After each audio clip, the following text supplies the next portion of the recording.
when people talk about comic books taking over film, what they really mean is superheroes have taken over films. That there's a lot of, tentpole pictures built around people wearing capes, and I'm a little skeptical that we have reached a point of oversaturation for a really simple reason, which is. Hey everybody, how you doing? Corey here. You know me. You don't need to know me anymore. You need to know the very special guest that we have here today, which we've been getting a lot of, but I have been looking forward to talking to this person because, well, I enjoy their work. And I do have the pleasure today of talking to Mr. Joe Hill. Joe, thank you for being here, man. Thanks for having me on. It's a pleasure. And Joe, and many of you already know this, but Joe, world famous writer whose work is being adapted into many forms, including movies and television series. And we're here to talk today, in particular, about one series that's on Netflix, and that is the second season of Locke and Key. Of course, we can talk about any season of Locke and Key if you'd like, and anything that you've already written. I do have some questions about some of your other works, but let's go ahead and start with Locke and Key. And again, thank you for being here. You know, you've had a lot lately of your stories and your work being adapted to movies, and as we just said, a Netflix series, so it's going to the small screen too. It's been pretty crazy. A whole bunch of stuff has happened all at once. Stuff brews. You'll have, a whole bunch of pots on the stove, and then everything comes to boil all at once, which is pretty exciting. Yeah, so what I read about how many places that Lock and Key had to go in order to before it actually reached Netflix, before it actually got produced. So with that said, how was Lock and Key the hardest thing that of your works that you've seen being produced? Well, it's interesting. So it is true that Locke and Key had a complicated path to becoming a show on Netflix, and that there had actually been two other to make series, to make shows. There had been two previous pilots that were never aired, and in between there was an attempt to develop it as a feature. And I've thought a lot about that. We certainly wound up with the best possible version. The most exciting, the most fun, the most imaginative. But I've thought a lot about how the struggle to get it to where it arrived. And in the process, I've thought a lot about Carlton Cuse, who is one of the two showrunners on it. And I was thinking, like, Carlton Cuse is a producer and a writer, worked on Lost, was one of the co-creators of Lost and co-showrunners. I was thinking about, like, what kind of shows does Carlton Cuse make? Because TV showrunners tend to have a genre, like Stephen Bochco makes cop shows, or like Dan Harmon makes weird existential comedy like Community and Rick and Morty. And I was trying to think, like, what kind of show does Carlton Cuse make? And it hit me one day that Carlton Cuse's genre is making hit shows. That's what he does. He makes big, successful hit shows, and you can see that going all the way back to Locke and Key, which was this kind of smash that seized the whole nation's attention. And I think that Carlton is like, he's almost like he looked at the previous versions that hadn't worked and tried to puzzle out why. And it was almost like, people had been turning the Rubik's Cube, and they kept trying to unmix it to get it right. And Carlton watched him work on it and then said, here's what you do. And he came in and gave it the last few twists. And that's what finally brought Locke and Key together. He sort of solved the puzzle that others had trouble with. Was that frustrating for you to see it just go through so many hands and knowing that you had something great, and then for whatever reason, people were saying no or turning it down? How was that for your personal experience? Well, it wasn't so bad because, for a long time, my focus has been entirely on the comic book. Locke and Key began as a graphic novel, as a comic book. The first issue appeared, I think, in very early 2008. And I've been writing it ever since, and working with, Gabriel Rodriguez, the brilliant one of a kind artist from Santiago, Chile. who's illustrated every single issue of the series. And for me, I had, I've always had a comic book imagination. I've always loved comic books. I've got 15 long boxes filled with comics that I began collecting when I was 12. And most of my favorite storytellers came out of comic books. They're guys like Neil Gaiman and Alan Moore, who really taught me what was possible in fantasy and horror and in the comic book genre, in the comic book form. And so for me, I was always focused on making the best possible comic book with Gabe that I could. And it never crossed my mind that it ever would be a TV series. And then, when Fox began to develop it back in 2012 or something, I thought, wow, that's wild. I wonder if this will work. But I was never really, it was always a comic book first. I was always had the opportunity to tell my version of the story. And anything else that happened after that was, gravy on top of the meal. It's interesting you talk about how you always loved comic books and now you're a writer, and you're a writer that has crossed over into movies. So Yeah. today you hear, and I'm sure you've been asked this, but if you don't mind, I'm going to ask you myself because I truly am interested. So today you hear about how from people that we all admire, very talented people. They are talking about how comics are taking over movies and how comics are, just oversaturated now. Now, you being a comic fan, you know that there's more to it than just superheroes. You know the graphic novel format and everything. So, what is your response to these people that are so intimidated by comics taking over, as they say, cinema? Well, first of all, I'm skeptical about some of the criticisms because, there are a lot of superhero. When people talk about comic books taking over film, what they really mean is superheroes have taken over films, that there's a lot of, tentpole pictures built around people wearing capes. And I'm a little skeptical that we have reached a point of oversaturation for a really simple reason, which is, in the 1950s and 60s, the 40s, 50s, and 60s, the predominant form of action film was the Western. And there were like 2 new Westerns a week. Hollywood just absolutely churned out odors at a furious rate, there were far more Westerns being made in the 40s, 50s, and 60s, than there are superhero films now. In the, back in the highlight, in the heyday of the cowboy film, there might be 2 new Westerns a week. And there was, when TV was full of shows like, Bonanza and Gunsmoke and, whereas, nowadays I'd say there's maybe 4 or 5 superhero films a year, which seems like a lot, but isn't really that much in context. It is. The other thing that I would say about the superhero films, and this doesn't really address Locke and Key, but the other thing I would say about the superhero films is there are a lot of movies, a lot of action pictures that are superhero films under another name. James Bond is a superhero. Rambo was a superhero. I mean, they may not have superpowers, but what they can do physically is so far beyond what anyone. Jason Bourne is a superhero. Yeah. Maybe he, wasn't blasted with gamma radiation. Maybe he doesn't turn green, but Jason Bourne is a kind of unstoppable fighting force whose skills are far beyond anything any real human being could attain. And so we sort of love to imagine what that would be like, to be just this kind of unstoppable ass kicking, engine. That's the fantasy and stuff, for a lot of guys, especially if you're a 13-year-old boy. I mean, being able to tear a car apart with your bare hands is pretty awesome. Yeah. In terms of comic books, though, becoming a thing that film draws on, all I can say is that, film is a visual medium, and so are comic books. And, when you look at Gabriel Rodriguez's art and Locke and Key, I think a lot of people would say, boy, I'd love to see this on a TV. They can see the visual possibilities. They see how thrilling those possibilities are. Certainly Carlton Cuse and Meredith Averill, who have been showrunners on Locke and Key, see the power of those images. They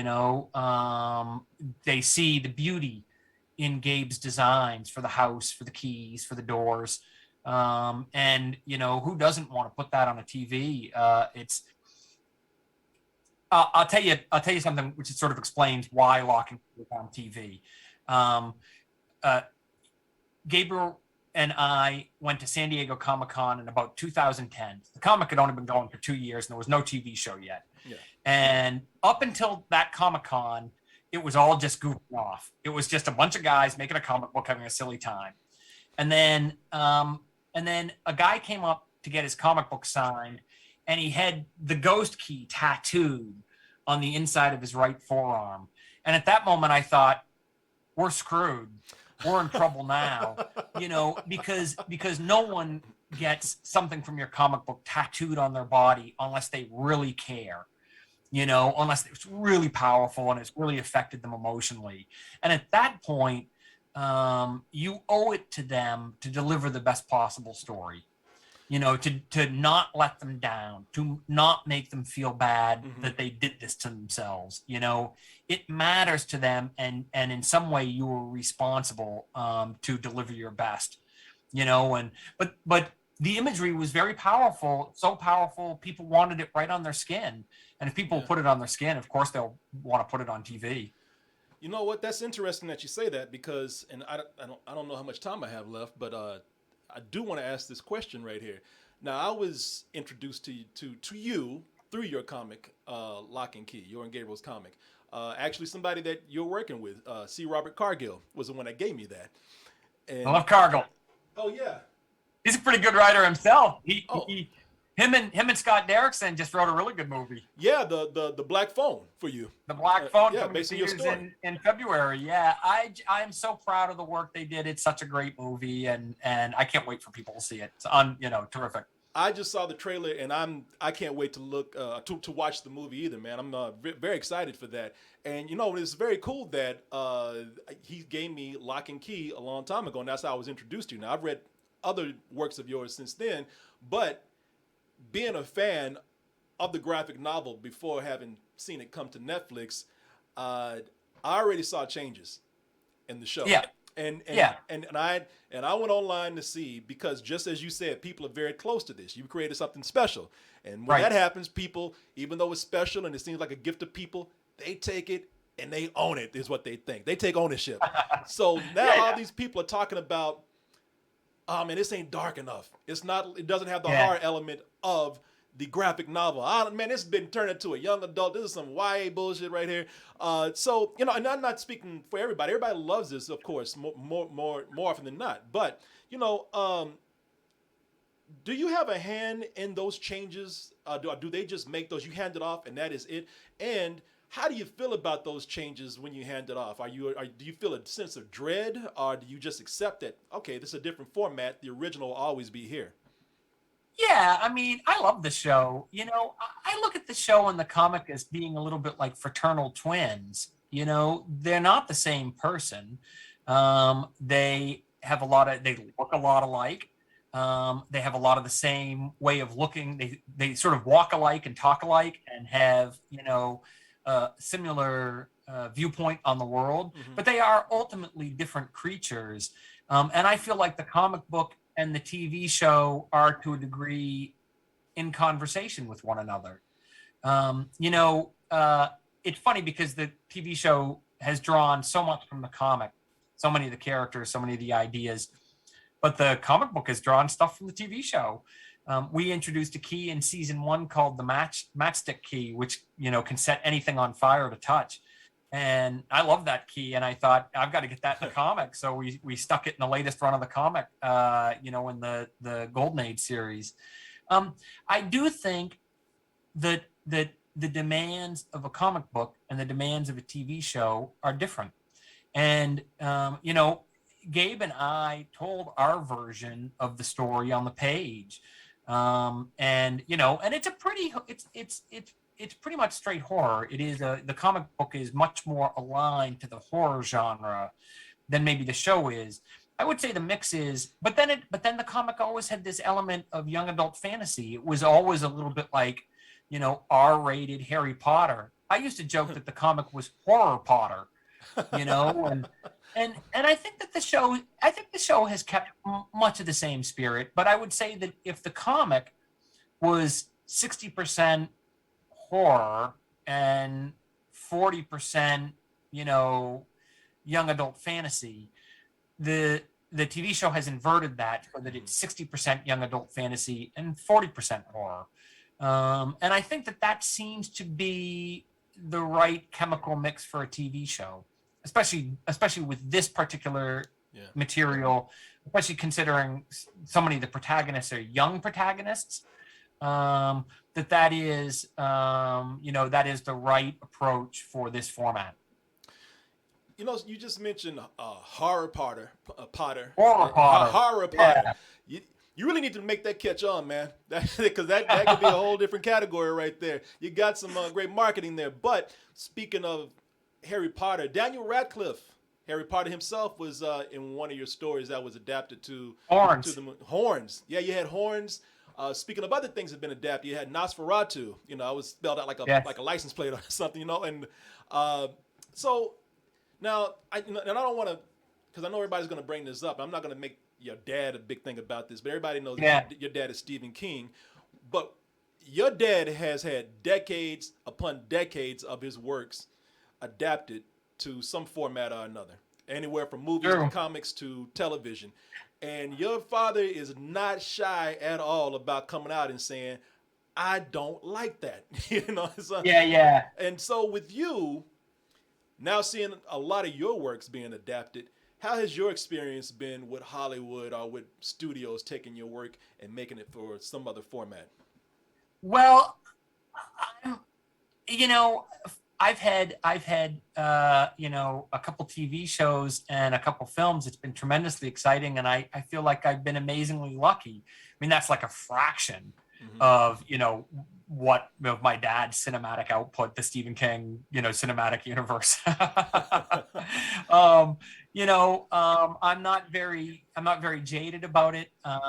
It all still feels fresh, new, and exciting to me, and I've been really mostly for the most part, I've been delighted by the adaptations of the work. I don't expect them to be the novels or the short stories or the comics. I expect them to be someone else's version of those stories. And having done, what I wanted to with the material, I'm eager to see how someone else would decode it.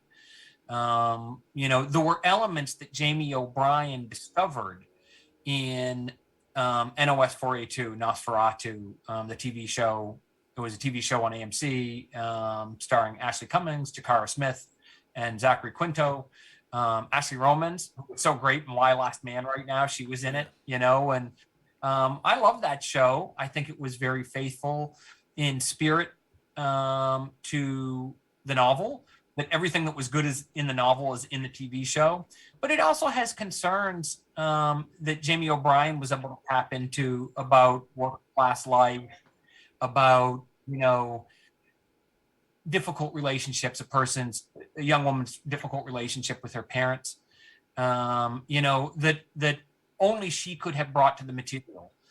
So it's always interesting to see what each actor, what each writer brings to the material that's new. And so far, I haven't been in a position where I felt like, oh, that's gross. I will say, I do want to say something about being Stephen King's kid as it applies to Locke and Key season 2. One of the episodes of Locke and Key season 2 is built around a dollhouse of Key House. And like much else in Locke and Key, this dollhouse is magical. When it's activated with the dollhouse key, you can manipulate by moving things around inside the dollhouse. You can manipulate reality inside Key House. And a spider crawls into the dollhouse. And then in Key House itself, there is a giant spider scrambling around. And that's based on an issue of Locke and Key called Small World. While people often talk about my father, my mother, Tabitha King, is also a wonderful novelist, terrific best-selling novelist. And her first novel was called Small World and is about a woman who is shrunken down and kept in a madman's dollhouse. And so I've learned at least as much from my mom and my mom's approach to fiction as I have from my dad. And it was terrific in both comic book and in the TV show to pay a little homage to her and to sort of, have some fun with, playing with some of those toys, and recalling her work, and so that's cool. And I tell you what, man. I mean, you sound like I guess got to say this. You sound like an awesome person. Okay, I mean, you're a good son. You're very grateful, man. You are one of the most level-headed dudes I've ever met, as far as being an artist. Because you're like, you know what I do, that's for people to adapt. And not only that, but I'm looking forward to seeing what they're doing. Like you really are very leveled out about this, man. That's cool. Well, that's very kind of you. That's very kind of you to say. Um, but I've been very lucky, and I think it's important to recognize that, and try to enjoy it while it lasts. Won't last forever. Well, I mean, you already have a legacy that's gonna last probably long after you're gone, man. Unless you pull some Stephen King type shit and come back from the dead or something like that, But I got okay. So this is probably my last question here, and let me Sure. before I ask this, let me just say it's been a real pleasure to talk to you, man. I've had a blast. This is great. I'm a huge fan of your book, The Fireman. I'm a big Yeah. post-apocalyptic guy. Actually, two things, if I can get those in. Sure. One, with The Fireman, being that I love that book so much, is that being adapted into a movie? Stay tuned. Okay, that's a yes, but I won't say anything else. I'll shut my mouth. And we talked about Scott Derrickson and his co-writer C. Robert Cargill. Yeah. Those are people that you've already expressed that you enjoy working with them very much, and you're very proud of what they've done with your work. Yeah. On a wish list, is there anybody that you would love to or look forward to adapting your work, or you working with? I'd love to work with Mike Flanagan. I thought that Haunting a Hill House expanded what was possible in the horror genre. That it was one of these rare moments when the whole genre become bigger. Someone has pushed the boundaries of what we think is possible within the scope of a particular genre. And then he did it again with Midnight Mass, which is if you made a checklist of everything I want in a scary tale, Midnight Mass would check every single box. It's scary. It looks beautiful. It's incredibly well acted. And it's about stuff. It's about faith and doubt and shame and regret and conquering your terror and facing your own death eyeball to eyeball. Everyone who worked on Midnight Mass, Haunting a Hill House ought to be so proud of what they made. Netflix ought to be so proud of having released it. I live for those breakthrough moments, and then they don't come that often. Sometimes you get something like Silence of the Lambs, which expands everything. But it's rare, and you have to enjoy it when it happens. So I'd love to work. So that was a very long answer to a very short question, which is be great to work with Mike Flanagan sometime. No, that was a very loving and respectful and great answer, man. I really appreciate that. That's the kind of answer somebody wants to hear. That's very cool. Man, I have to tell you, I always feel fortunate when I get to talk to somebody that I really admire, and you're one of those people. And I just want to thank you for your time, man, and you just being so interesting. It's nothing better than asking a question and seeing somebody just so into answering, and I appreciate that. Thank you. Corey, thank you, and I'm so glad you liked the comic book and that you liked, and that you liked The Fireman, and I hope I get to talk to you again sometime. Yeah, same here. Thank you very much. Bye-bye. Take care. And I want to thank all of you for watching. I talked about how I feel so fortunate when I'm able to talk to these people that I actually love or I'm very interested in, and that was very interesting. I love that interview. I love him for coming in and doing it. Great guest. But mostly, I always say I wouldn't be able to do this if it weren't for you. So I want to thank all of you out there for coming in and watching and just allowing me to do something like this that I love. I couldn't do it without you. I love it so much that I actually forgot to pull up my screen to see myself out. I forgot to put in my bumper. So let me go ahead and pull that up, because you know that I am always thinking about you guys out there, and I always leave my door open for you. You can email me anytime you like, day and night, whether I'm asleep or awake. I dream about you sometime. So please do not ever hesitate to email me at kcoolmans@gmail.com. That's KCOOLMANZ@gmail.com. You email us with any kind of questions, comments, compliments, insults, input, and our advice. Hit us up on the social medias, Instagram, Twitter, and Facebook. Just copy all the information down right there. Memorize it, love it, but you got to use it. And if you ever find yourself wanting to come to Austin, Texas, this is how much we adore you. Want to hang out sometime? We don't really have people at the studio anymore. But if you're in Austin and it's safe and you want to hang out, then you know what to do. Email us, kcoolmans@gmail.com. That's KCOOLMANZ@gmail.com. And you let us know if you're moving here to Austin, Texas, or you're just passing through.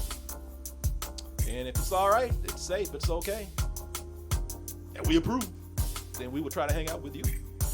All right, everyone, that is it. Thank you once again, and we'll see you on the next one. Good night, good morning, good afternoon, good evening, whenever you are watching or listening to this. Goodbye, and stay toasty.